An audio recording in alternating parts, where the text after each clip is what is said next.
За първи път през 2001 година започва реализацията на един проект, в който са включени 5 здравни медиатора като пилотен модел. Започват да работят в квартал изток на град Кюстендил. 12 години по-късно вече има над 130 здравни медиатори в цялата страна.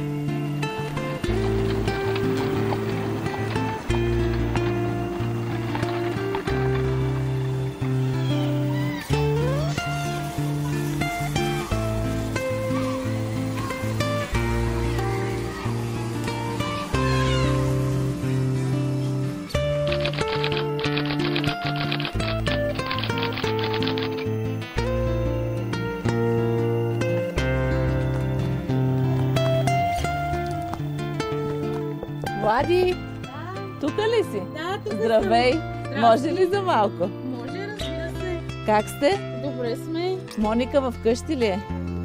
Аз идвам да ви подсетя. Нали миналата седмица и правихме проба манту на ръчичката. Трябва да дойдете в понеделник задължително да се отчете от лекар. А малкият на колко месеца стана? На 6 месеца. А той сега подлежи на задължителна имунизация. Знаеш ли, Ангелова казала ли ти е? Ами да, казвам ми. Как си златно, бебе? А? Добре ли си?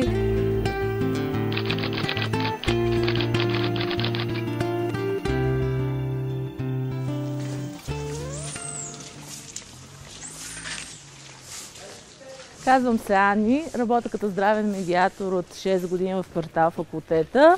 Живея в квартала, имам едно дете.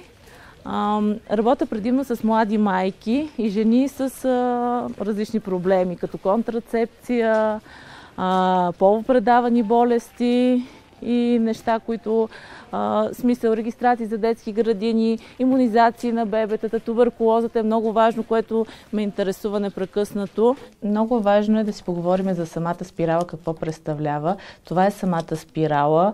Важното е да знаете, че се поставя от лекар-гинеколог. Не може никакъв друг лекар да ви постави спиралата. Много важното за спиралата е, че тя трябва да се следи. Ако не на 6 месеца, поне веднъж в годината трябва да се ходи да се прави цитона маска.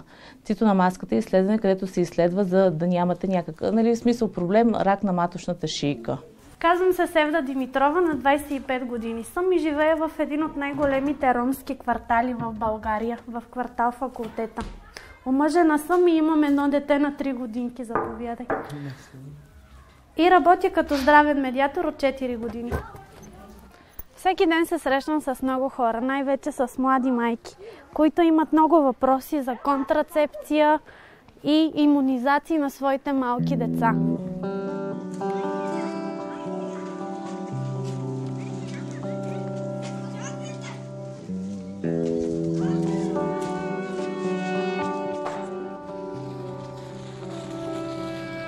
Лело Лиде! Здравей! Как си? Аз идвам да ти кажа, че утре в поликлиниката ще има манту. Да. Ще се правят, да доведеш малкия Давичо, да му направят манту. Ако искаш и ти може също да си направиш. Снаха ми остави внучето ми от родилното на 15 дена. Аз се грижим сама за това дете.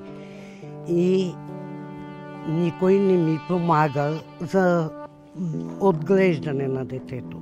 Медиаторите ми помагат за имунизации, за документи за закрила на децата. Те всичко ми взимат грижата за това, да ми помагат за това дете. Аз не искам това дете, аз искам това дете, аз да си го отглеждам, докъде съм жива. През миналата година нашето звено разработи концепция за медиаторството и като пример за каква степен е издигната здравното медиаторство като национална политика може да послужи факта, че по примера на здравното медиаторство в останалите сектори полиция, образование и социална политика отново се предприема да се институционализира такава фигура. В основата на здравното медиаторство И до ден днешен бих казала, че стои професор Ивайло Търнев, който е невролог, работи в Александровска болница и председател на Фондация Здравни проблеми на малцинствата. Той е, така да се каже, главният идеолог и вдъхновител на всички здравни медиатори и самишленици, които подкрепят каузата и мисията здравен медиатор. Те са хората, които организират профилактичните прегледи. Те са тези, които помагат да се случват здравно-информационните кампании.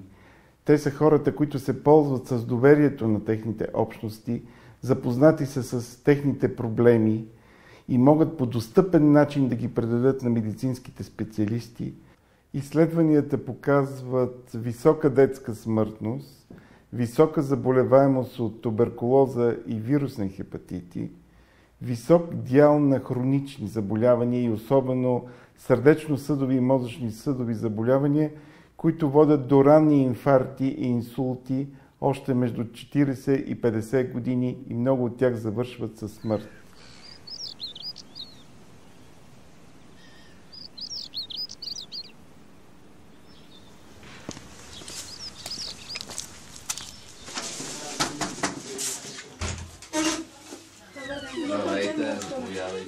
Винаги в България така малко се гледало предубедено на етническите общности. Няма какво да си кривиме душата, но всъщност ние сме така или иначе заедно и трябва по някакъв начин да ги интегрираме тези хора и да си помагаме. Освен това, тук в нашата работа много добре съдействаме и с така наречените здравни медиатори, които в повечето случаи са от ромски произход и са много добре запознати с проблемите на населението и осъществяват контакта между нас, когато има проблем от здравословен характер, когато трябва да издириме някое дете, за което има съмнения за някакво инфекциозно заболяване, както беше при последния случай. Какви лекарства предписвате? Антибиотик ще му изпише на детето и сироп за кашлица. Тя няма алергии. Алергии няма, предполагам. Да, ще го доведете след 7 дни на контролен преглед. Окей, добре. Аз съм Димитринка Борисова, на 28 години. Имам син на 8 години. От община Медковец съм, област Монтана. Работих като здравен медиатор 5 години. Ромското население в община Медковец е 2000 души. Работата ми като здравен медиатор ме накара да искам да продължа да се развивам и да съм по-полезна на общността си. Приета съм в Медицинския университет София миналата година с отличие и съм втора година. След 2 години ще стана медицинска сестра.